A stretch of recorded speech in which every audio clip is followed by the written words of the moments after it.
The choice between buying and leasing is often a tough call.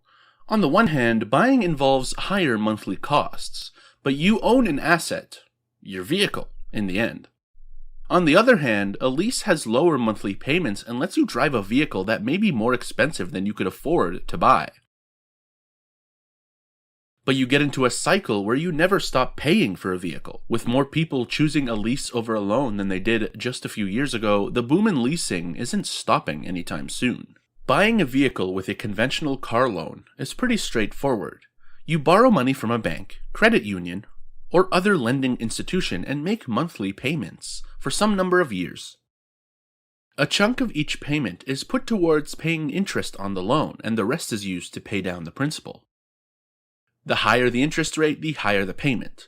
As you repay the principal, you build equity until, by the end of the loan, the car is all yours.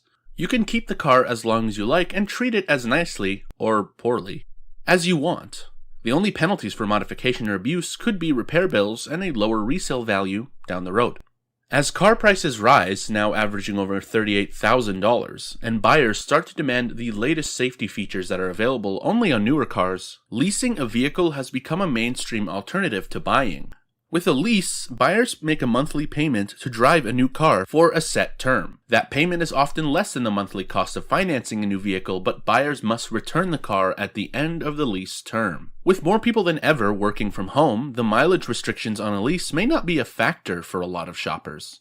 Quite the opposite. Many might find that they don't use the miles they've paid for. The predictability of payments and ownership costs, no expensive repairs when under warranty, has its appeal. However, life can be unpredictable, as we all learned in 2020, and a lease has less flexibility than a purchase. To find out whether leasing or buying is right for you, we take a look at the pros and cons. On the surface, leasing can be more appealing than buying. Monthly payments are usually lower because you're not paying back any principal. Instead, you're just borrowing and repaying the difference between the car's value when new and the car's residual, its expected value when the lease ends, plus finance charges. Here are the major advantages of leasing. You drive the car during its most trouble-free years. You're always driving a late model vehicle that's usually covered by the manufacturer's new car warranty. The lease may even include free oil changes and other scheduled maintenance. You can drive a higher-priced, better-equipped vehicle than you might otherwise be able to afford. Your vehicle will have the latest active safety features. You don't have to worry about fluctuations in the car's trade-in value or go through the hassle of selling it when it's time to move on. There could be significant tax advantages for business owners. At the end, you just drop off the car at the dealer. Here are the disadvantages to leasing. As attractive as a lease may appear, there are a number of those disadvantages. In the end, leasing usually costs you more than an equivalent loan because you are paying for the car during the time when it most rapidly depreciates. If you lease one car after another, monthly payments go on forever. By contrast, the longer you keep a vehicle after the loan is paid off, the more value you get out of it. Over the long term, the cheapest way to drive is to buy a car and keep it until it's uneconomical to repair. Lease contracts specify a limited number of miles. If you go over that limit, you'll have to pay an excess mileage penalty. That can range from 10 cents to as much as 50 cents for every additional mile. So be sure to calculate how much you plan to drive. You don't get a credit for unused miles. If you don't maintain the vehicle in a good condition, you'll have to pay excess wear and tear charges when you turn it in. So if your kids are apt to go wild with the magic markers or you're a magnet for parking lot dents and dings, be prepared to pay extra. If you decide that you don't like the car or if you can't afford the payments, it might cost you. You will probably be stuck with thousands of dollars in early termination fees and penalties if you get out of a lease early, and they'll all be due at once. Those charges could equal the amount of the lease for its entire term. With a few exceptions, such as professional window tinting, you need to bring back the car in as it left the showroom condition, minus usual wear and tear, and configured like it was when you leased it. You're still on the hook for expendable items such as tires, which can be more expensive to replace on a better equipped vehicle with premium wheels. And you may have to pay a fee when you turn the vehicle in at the end of the lease. Some car buyers opt for longer-term car loans of 6 to 8 years to get a lower monthly payment, but long loans can be risky and these buyers might find leasing to be a better option. Longer loans make it easy to get upside down, where you owe more than the vehicle is worth and stay that way for a long time. If you need to get rid of the car early on, or if it's destroyed or stolen, the trade-in, resale, or insurance value is likely to be less than you still owe.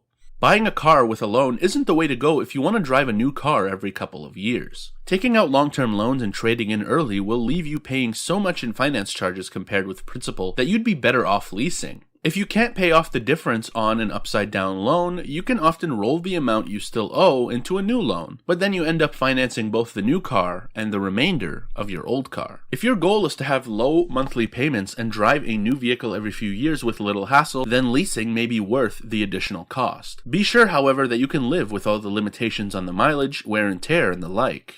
It's difficult to make a fair head-to-head comparison between, say, a 6-year loan and a standard 3-year lease. At the point the lease ends, the bank borrower still has 3 years of payments to go, but the leasee has to look for another car or perhaps take the lease's buyout offer. A lease can also be subsidized or subvented. The automaker either takes money off the top with an extra rebate, just for lease deals, or it can raise the residual or both. An automaker may also kick in extra rebates on a lease deal. One's not available to a loan customer. In addition, the money factor, interest rate, on a lease may be different from the interest rate offered on a loan. Making an apples-to-apples comparison is almost impossible. Generally, 2 back-to-back 3-year leases will cost thousands more compared with buying a car, with a loan or with cash, and owning it over that same 6-year period. And the savings increase for car buyers if they continue to hold onto the car, say, for another 3 years for 9 years total, even factoring in expected maintenance and repairs. If a lease's limitations put you off, consider buying a less expensive new car or a well-maintained used car, such as a certified pre-owned vehicle from a franchised dealer, or getting a long-term loan. Whether you get your new car with cash, a loan, or a lease, you can save by choosing one that holds its value well, stays reliable, and gets good fuel economy. For savings up front and over the long haul, buy used and pay cash. Also, don't forget to negotiate. Many people assume that the monthly payment printed in a leasing ad is etched in stone, but that figure may be based on the manufacturer's suggested retail price, which can be negotiated downward just as if you were buying the vehicle. Be aware, though, that the best lease deals are available only to those with superb credit, and that they may only be cheap because the automaker is trying to clear the decks of slow-selling cars. Here are some of the major differences between buying and leasing. In terms of upfront costs, for buying, they include the cash price or a down payment, taxes, registration, and other fees. For leasing, they can include the first month's payment, a refundable security deposit, an acquisition fee, a down payment, taxes, registration, and other fees. When it comes down to monthly payments. Buying. Loan payments are usually higher than lease payments, and because you're paying off the entire purchase price of the vehicle, plus interest and other finance charges, taxes, and fees. Leasing. Lease payments are almost always lower than loan payments because you're paying only for the vehicle's depreciation during the lease term, plus interest charges, called rent charges, taxes, and fees. In terms of early termination. Buying. You could sell or trade in your vehicle at any time. If necessary, money from the sale can be used to pay off any loan balance. Leasing. If you end the lease early, charges can be as costly as sticking with the contract. On occasion, a dealer may buy the car from the leasing company as a trade-in, letting you off the hook. When it comes to vehicle return. Buying. You'll have to deal with selling or trading in your car when you decide you want a different one. Leasing. You return the vehicle at lease end, pay any end of lease costs, and walk away. Its future value. Buying. The vehicle will depreciate, but its cash value is yours to use as you like. Leasing. On the plus side, its future value doesn't affect you financially. On the negative side, you don't have any equity in the vehicle. When it comes to mileage. Buying.